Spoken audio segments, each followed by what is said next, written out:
بسم اللہ الرحمن الرحیم۔ السلام علیکم ورحمۃ اللہ وبرکاتہ۔ ناظرین، امید ہے آپ سب صحت اور ایمان کی بہترین حالت میں ہوں گے۔ ناظرین، آج کل سوشل میڈیا پر ایک چیز بہت زیادہ دیکھنے میں مل رہی ہے اور وہ ہے مسئلہ کشمیر۔ ناظرین، مسئلہ کشمیر کی بنیاد کا پتہ ہونا ہر مسلمان کے لیے نہایت ضروری ہے، کیونکہ اگر ہمیں اصل حالت کا اور اصل بات کا پتہ ہی نہ ہو تو ہمارے دل سے اور کچھ نہیں تو دعا بھی صحیح طرح سے نہیں نکل پائے گی کہ کشمیر میں اصل بات شروع کہاں سے ہوئی تھی اور یہ کشمیر پر ظلم کا سلسلہ کب شروع ہوا اور کن لوگوں نے اس بات کو شروع کیا اور کیوں کیا۔ آج کی اس ویڈیو میں ہم یہ ساری چیزیں واضح کرنے کی کوشش کریں گے کہ آخر یہ مسئلہ کشمیر کا تاریخی پس منظر کیا ہے۔ ناظرین، جب ہندوستان تقسیم ہوا تو سب قوموں میں یہ بات طے پائی تھی کہ ساری ریاستوں کو یہ حق حاصل ہے کہ جو ریاست جس ملک کے ساتھ رہنا چاہے وہ رہ سکتی ہے۔ اس وقت میں 3 بڑی قومیں تھیں، مسلمان تھے، ہندو تھے، سکھ اور انگریز تھے۔ اب جن ریاستوں میں مسلمانوں کی اکثریت تھی ان ریاستوں نے یہ فیصلہ کیا کہ وہ پاکستان کے ساتھ رہیں گی، اور جن ریاستوں میں ہندوؤں کی اکثریت تھی انہوں نے فیصلہ کیا کہ وہ ہندوستان کا ساتھ دیں گی۔ مسلم ریاستوں نے ہندوستان میں رہنے سے انکار کیا، جس میں سب سے پہلی ریاست حیدرآباد دکن تھی، اور انہوں نے اس معاملے میں جارحیت کی اور پولیس ایکشن کے نام سے حملہ کیا اور جہاد شروع ہوا، اور پاکستانی مسلمانوں نے بھی جہاد میں حصہ لیا۔ جو ہجرت کر کے آ رہے تھے وہ پاکستان آنے کی بجائے حیدرآباد چلے گئے اور وہاں جہاد کر کے آئے۔ اسی طرح ناظرین، جوناگڑھ مسلمانوں کی ریاست تھی، اس پر بھی بھارت نے زبردستی قبضہ کیا، اور جوناگڑھ میں بھی مسلمانوں کی تعداد زیادہ تھی، لیکن بھارت والوں نے ظلم کیا اور جوناگڑھ کو اپنی ریاست کے ساتھ یعنی اپنے ملک کے ساتھ ملا لیا۔ اسی طرح کشمیر کو بھی یہ حق حاصل تھا کہ وہ جس کے ساتھ ملنا چاہیں مل جائیں، لیکن کشمیر پر قبضہ کرنے کے لیے سازش کی گئی۔ اس وقت جو انگریز حکمران تھے انہوں نے گاندھی اور نہرو کے ساتھ مل کر خباثت کی اور یہ سازش کی پاکستان کے خلاف کہ پنجاب کے 2 حصے ہوئے، جس میں مسلمانوں کی اکثریت تھی وہ پاکستان بننا تھا، اور جس میں ہندوؤں کی اکثریت تھی یا مسلمان اقلیت میں تھے وہ ہندوستان کا حصہ بننا تھا۔ چنانچہ مغربی پنجاب یعنی لاہور وغیرہ یہ پاکستان کے حصے میں آئے اور مشرقی پنجاب بھارت کے حصے میں آیا۔ مشرقی پنجاب میں ہی ایک ضلع تھا گرداسپور، یہاں بھی اکثریت مسلمانوں کی تھی، اور اصول کے مطابق یہاں بھی پاکستان کی آزادی کا پرچم لہرایا گیا، لیکن یہ آزادی کا پرچم لہرانے کے 3 یا 4 دن بعد یہ اعلان ہوا کہ یہ گرداسپور ضلع جو ہے یہ پاکستان کا حصہ نہیں بلکہ بھارت کا حصہ ہے، اور فوراً یلغار شروع ہوئی اور ہندوؤں اور سکھوں نے مسلمانوں کا قتل عام شروع کر دیا۔ کہاں آزادی کا جشن منایا جا رہا تھا اور کہاں مسلمانوں کو ایک دم ذبح کرنا شروع کر دیا گیا، عورتوں کو، بچوں کو، بڑوں کو، ہر طرح کے لوگوں کو، الغرض مسلمان ہونا ہی کافی تھا قتل ہونے کے لیے۔ اور ان ظالم بھارتیوں نے بہت ساری عورتوں اور بچیوں کو اغوا کر کے اپنے گھروں میں کی زینت بنایا اور اپنے گھروں میں اٹھا کر لے گئے۔ گرداسپور میں ان کا حملہ کرنے کا سب سے بڑا مقصد یہ تھا کہ گرداسپور میں ایک جگہ ہے پٹھان کوٹ۔ پٹھان کوٹ جو ہے اس سے رستہ گزر کر کشمیر میں داخل ہوتا ہے۔ اب ان کی بنیادی وجہ تھی کشمیر میں جانے کے لیے انہوں نے کہا کہ پہلے گرداسپور پر قبضہ کریں پھر اپنی فوجوں کو داخل کریں گے کشمیر میں، اور ایسا ہی ہوا کہ گرداسپور پر حملہ کرنے کے بعد جب انہوں نے گرداسپور پر قبضہ کر لیا تو پٹھان کوٹ کے رستے سے انہوں نے کشمیر کی طرف فوجوں کو حملہ کا حکم دیا یا فوجوں کو داخل کر دیا۔ اور اگر اصولی طور پر دیکھا جائے تو گرداسپور پاکستان کا حصہ تھا، اور اگر یہ پاکستان کا حصہ پاکستان کے پاس ہی رہتا تو کشمیر کے لیے مسئلہ ہی کوئی نہیں تھا، کیونکہ کشمیر تو پہلے ہی پاکستان کے ساتھ تھا، اور اگر گرداسپور کا رستہ جو گزر کے جاتا ہے کشمیر کی طرف گرداسپور ہی پاکستان کے پاس ہوتا تو پھر کشمیر کو جانے والا رستہ بھارتیوں کو کبھی نہیں مل سکتا تھا۔ لیکن بھارتیوں نے کشمیر کے اس رستے کو حاصل کرنے کے لیے پہلے گرداسپور پر حملہ کیا، اس پر قبضہ کیا، اور پھر کشمیر کی طرف اپنی فوجوں کو داخل کر دیا۔ گویا کہ بات سمجھ میں آئی، کشمیر حاصل کرنے کے لیے انہوں نے پہلے گرداسپور پر قبضہ کیا اور پھر اس طرح سے کشمیر کا رستہ حاصل کرنے کے لیے پٹھان کوٹ کے رستے سے اپنی فوجوں کو کشمیر میں داخل کیا۔ اور ناظرین، ایک بہت بڑی سازش تھی جس کے نتیجے میں جہاد جیسا فریضہ وجود میں آیا اور پورے مشرقی پنجاب میں مسلمانوں کا قتل عام ہو رہا تھا۔ جب لوگ ہجرت کر کے مشرقی پنجاب سے مغربی پنجاب یعنی بھارت سے پاکستان آ رہے تھے تو کئی بار پوری کی پوری ٹرین لاشوں سے بھری ہوئی پاکستان پہنچی اور ایک بھی بندہ زندہ نہیں بچا۔ یہ سب مسلمانوں کو ختم کرنے اور کشمیر پر قبضہ کرنے کے لیے کیا جا رہا تھا۔ لیکن کشمیر میں جہاد شروع ہوا اور ناظرین افریدی قبیلے کے بہت زیادہ افراد نے اس جہاد میں شرکت کی، اور کشمیریوں کی اپنی دلیری اور جدوجہد کی وجہ سے آج جو آزاد کشمیر والا حصہ ہے یہ تب جہاد سے حاصل ہوا تھا۔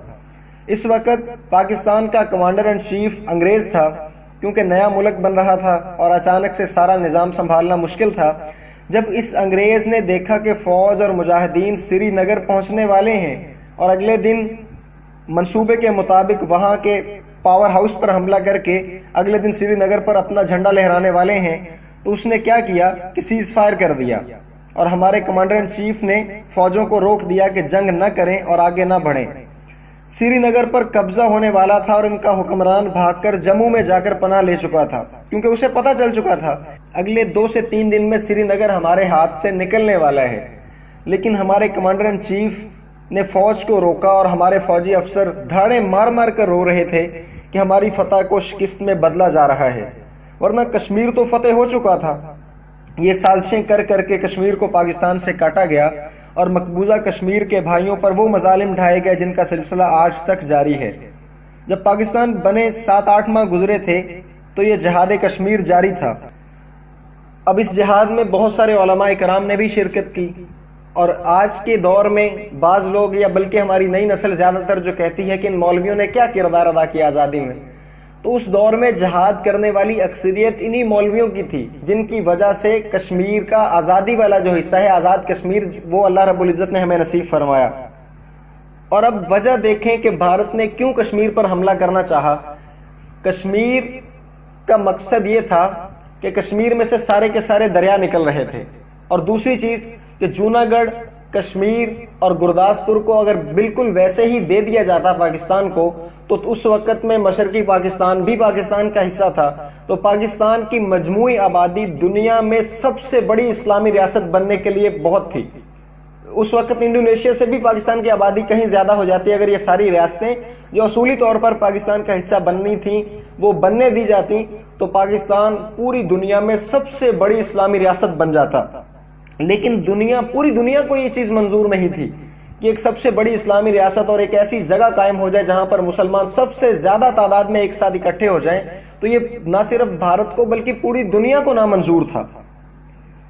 اسی لیے تو جو انگریز مسلمانوں کا کمانڈر ان چیف تھا اسے بھی اس بات کی تکلیف ہوئی اور اس نے بھی بھارتیوں کا ساتھ دیا اور سری نگر پر فوجوں کو روک کر غداری کی اور پاکستان کو کشمیر سے محروم کرنے میں اہم کردار ادا کیا۔ ناظرین، پاکستان بن رہا تھا 2 قومی نظریے کی بنیاد پر۔ یہ 2 قومی نظریہ نہ صرف مسلمانوں کی اپنی سوچ تھی بلکہ قرآن میں اللہ رب العزت نے یہ بھی سورۃ تغابن میں فرما دیا تھا کہ مسلمان اور کافر 2 الگ الگ قومیں ہیں، یعنی یہ 2 قومی نظریے کی جو بنیاد تھی یہ قرآن سے لی گئی تھی۔ لیکن شاید یہ لوگ بھول چکے تھے کہ مسلمانوں کو ایک جگہ پر رہ کر ہی ان کا آپس میں رشتہ قائم نہیں رہتا، بلکہ اللہ رب العزت نے تو قرآن میں مسلمانوں کو جو جہاں بھی بسنے والے ہیں سب کو بھائی بھائی قرار دیا، اور نبی پاک صلی اللہ علیہ وآلہ وسلم نے ارشاد فرمایا کہ تمام مسلمان ایک جسد واحد کی طرح ہیں، کہ جسم کے ایک حصے میں تکلیف ہو تو پورا جسم لرز جاتا ہے۔ گویا کہ مسلمانوں کا رشتہ ایک جگہ کا محتاج نہیں بلکہ پوری دنیا میں جہاں کہیں بھی مسلمان آباد ہیں ان کا ایک خونی رشتے سے بڑھ کر کلمے کا رشتہ ہے، جس کا حکم اللہ اور اس کے رسول نے انہیں دے دیا کہ ان کا ایک بھائی بھائی کا رشتہ ہے جو کہ خونی رشتے سے بھی زیادہ مضبوط ہے۔ تو ناظرین، اس ساری صورتحال کے بعد پاکستان نے مسئلہ کشمیر کو اقوام متحدہ میں بھی اٹھایا۔ انہوں نے یہ فیصلہ کیا کہ ریفرینڈم کروایا جائے تاکہ پوچھا جا سکے کہ کشمیری جو ہیں ان کی کیا رائے ہے، وہ کیا چاہتے ہیں۔ اگر وہ بھارت کے ساتھ ملنا چاہیں تو بھارت کو دے دیا جائے، اور اگر وہ پاکستان کے ساتھ ملنا چاہتے ہیں تو ان کو پاکستان کے حوالے کر دیا جائے۔ لیکن افسوس ہے ناظرین کہ آج تک اقوام متحدہ کے اس فیصلے کو نہ تو تسلیم کیا گیا اور نہ ہی اس پر عمل کیا گیا۔ آج بھی اگر اقوام متحدہ کا آپ ریکارڈ نکال کے دیکھیں تو یہ فیصلہ موجود ہے کہ ریفرینڈم کروا کے اس کشمیر کا مسئلہ حل کیا جائے، اور اگر ریفرینڈم کروایا جائے تو کشمیر کا مسئلہ تو آج بھی حل ہو سکتا ہے۔ اور باقی رہی بات جنگوں کی، تو آپ تاریخ اٹھا کے دیکھ لیں، حقیقی طور پر جتنی بھی جنگیں ہوئیں ہر دفعہ اللہ رب العزت نے پاکستان کو فتح مبین عطا فرمائی، اور آج بھی اگر اس مسئلے کو حل کرنا ہے، پاکستانی فوج، پاکستانی حکومت اور مجاہدین اگر ہم پلہ ہو کر اکٹھے ہو کر اللہ رب العزت کی رضا کے لیے جہاد کا اعلان کریں تو انشاءاللہ کشمیر آج بھی ہمارا ہے اور انشاءاللہ ہمیں ہی ملے گا۔ لیکن اس کے پیچھے ایمان کی کمزوری نہیں چلے گی اور ہتھیاروں کی طرف صرف نظر ہونا نہیں چلے گا، بلکہ اللہ رب العزت پر پختہ یقین اور ایمان کا کامل ہونا ضروری ہے کہ ہم آج بھی جہاد کے لیے علم بلند کریں تو انشاءاللہ اللہ رب العزت ہمیں فتح نصیب فرمائیں گے۔ تو ناظرین، یہ تھی کشمیر کی تاریخ کے حوالے سے چند باتیں جو آپ کے سامنے میں نے رکھی کہ کشمیر میں کب جہاد شروع ہوا اور یہ مسئلہ کب سے شروع ہوا۔ ناظرین، میں دعاگو ہوں کہ اللہ رب العزت کشمیریوں کی لازوال قربانیوں کی بدولت انہیں فتح مبین عطا فرمائے۔ کشمیری دندات ہماری دعاؤں کا حصہ ہیں اور یہ ساری کی ساری تاریخ بتانے کا مقصد صرف یہ ہے کہ ہمارے دلوں میں اس بات کا احساس پیدا ہو جائے کہ کشمیری بلا وجہ پس رہے ہیں، کشمیریوں کا اس میں کوئی قصور نہیں، کشمیریوں کے پسنے کی وجہ صرف یہ ہے کہ وہ مسلمان ہیں۔ اللہ رب العزت سے دعا ہے کہ اللہ پاک ان تمام کشمیری بھائیوں اور بہنوں کو آزادی نصیب فرمائے اور ہماری تمام امت مسلمہ کو متحد ہونے کی توفیق دے، کیونکہ آج کشمیر تبھی آزاد ہو سکتا ہے جب یہ امت مسلمہ ایک پلیٹ فارم پر اکٹھی ہو جائے۔ اللہ پاک تمام امت مسلمہ کے حکمرانوں کو یہ غیرت اور یہ ایمان نصیب فرمائے کہ یہ سارے کے سارے ایک پلیٹ فارم پر اکٹھے ہو جائیں تاکہ کشمیر کی آزادی کو آسانی سے ممکن بنایا جا سکے۔ اپنا بہت سارا خیال رکھیے گا، آئندہ ملیں گے انشاءاللہ ایک نئے عنوان، نئی ویڈیو کے ساتھ۔ تب تک کے لیے السلام علیکم ورحمۃ اللہ وبرکاتہ۔